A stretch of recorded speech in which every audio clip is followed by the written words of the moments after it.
श्री शिवाय नमस्तुभ्यम।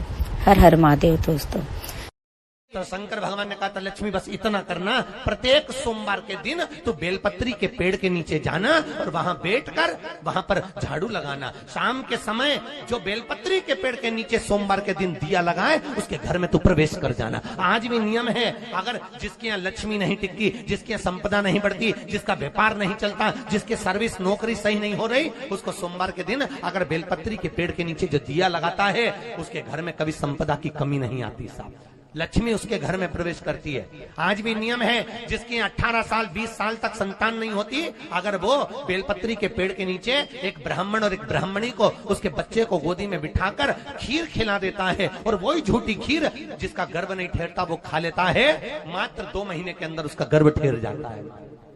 बेलपत्री के पेड़ के नीचे आज भी लक्ष्मी निवास करती है। वो मूल है।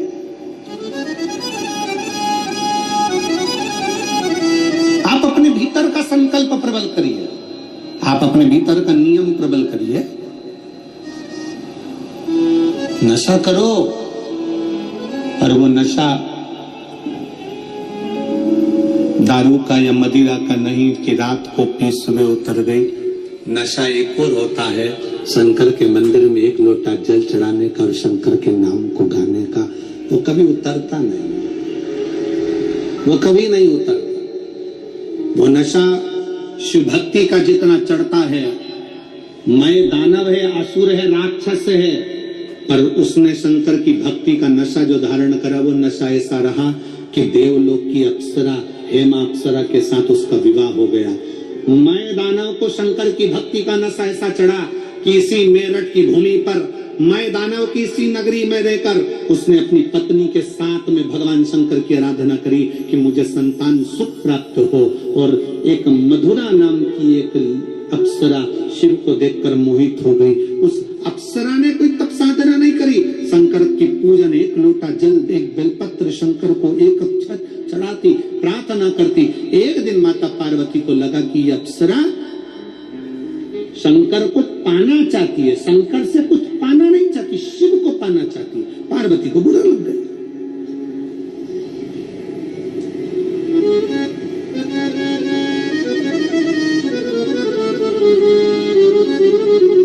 कितने असुर, कितनी चतुर थी। रामचरितमानस की युद्ध का क्रम प्रारंभ करने वाली वो एक रावण की बहन, क्या नाम था, जम के बोलो जरा, शूर्पणखा, कितनी समझदार थी। उसके बराबर विद्वान दुनिया में कोई नहीं हो सकता, शूर्पणखा के बराबर कोई विद्वान नहीं हो सकता। जो शूर्पणखा राक्षस की बहन, असुर की बहन, वो शूर्पणखा भी राम जी के पास जाकर कहती है, तुम सम पुरुष न मौसम नारी, तुम्हारे जैसा पुरुष नहीं है, मेरे जैसी स्त्री नहीं है। पूछा राम जी ने, क्या चाहती हो? शूर्पणखा कहती है, तुम्हें अपना बनाना चाहती हूँ। शायद दुनिया की पहली राक्षसी थी जो भगवान से कहती है मैं तुम्हें अपना बनाना चाहती हूँ। हमारे यहाँ तो अच्छे अच्छे लोग भी कहते हैं ये प्रॉपर्टी में अपनी बनाना चाहता हूँ, पर राम अपना नहीं बनाना चाहते, पर राक्षसी राम को अपना बनाना चाहती है। बड़े बड़े महात्मा, संत, साधु, सन्यासी, तपस्वी, साधक, उपासक, बड़े बड़े प्रवचन देने वाले भी प्रॉपर्टी अपना बनाना चाहते हैं, गाड़ी अपना बनाना चाहते हैं, बंगला अपना बनाना चाहते हैं, अपना अपना ट्रस्ट बनाना चाहते हैं, पर भगवान को कोई अपना बनाना नहीं चाहता।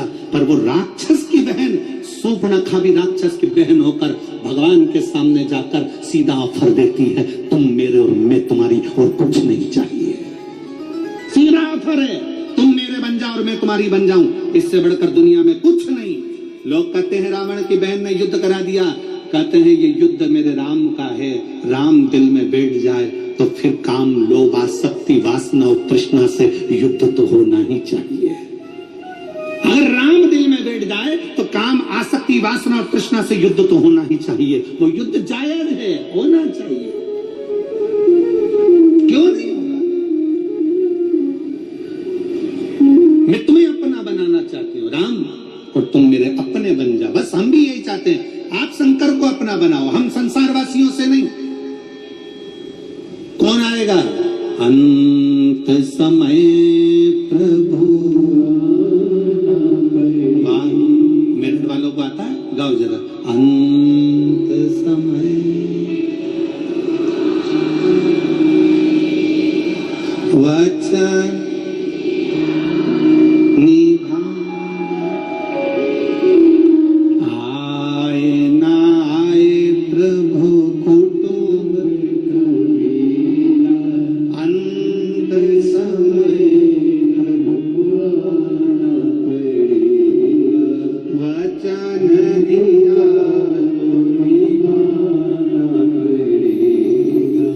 अंत समय वचन दिया।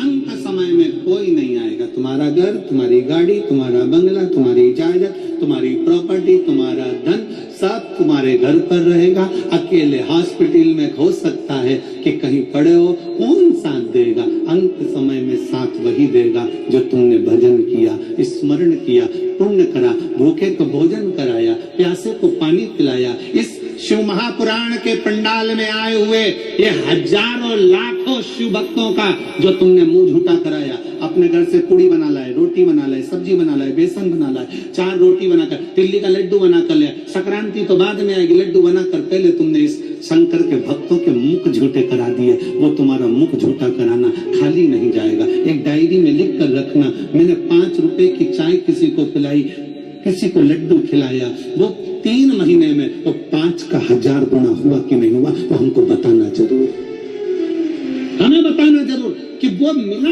कि नहीं मिला। ये बच्चा वो वर्मा जी ने लिखा अपने पत्र में कि मैंने तो केवल हापुड़ के पंडाल में, सौरभ वर्मा लिखे, मैंने तो केवल हापुड़ के पंडाल में बैठकर कथा करस्तत्व ग्रहण किया। आजा बेटा।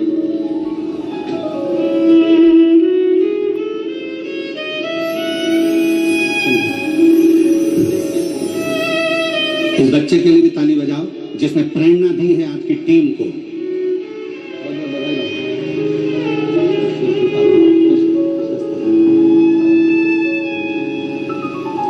एक माता पिता, माता पिता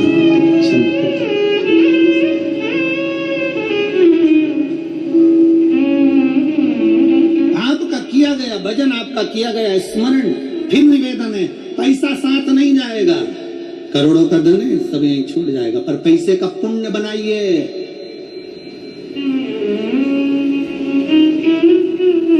पैसे को बैंक में यहाँ जमा करो और दिल्ली में एटीएम से निकाल लीजिए और वो कार्ड से जमा निकाल लीजिए, बस यही है पैसे का पुण्य बनाना।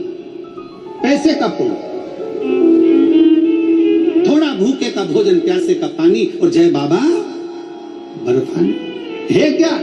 क्यों कहते हैं कि भूखे को भोजन और प्यासे को पानी और जय बाबा बर्फानी क्यों कहा जाता है? किस लिए कहते हैं? उसका कारण केवल है कि किसी देवता के साथ भूखे का भोजन और प्यासे का पानी नहीं लिखा है, केवल बाबा भोलेनाथ के साथ इसको जोड़ा गया है। क्यों? क्योंकि ब्रह्मा ब्रह्म लोक में रहते हैं, भगवान विष्णु बैकुंठ लोक में रहते हैं, पर शंकर पृथ्वी लोक पर रहता है। मृत्यु लोक में जो किसी अन्न का भाग भी दान करता है, किसी प्यासे को पानी भी पिलाता है, किसी शिव भक्त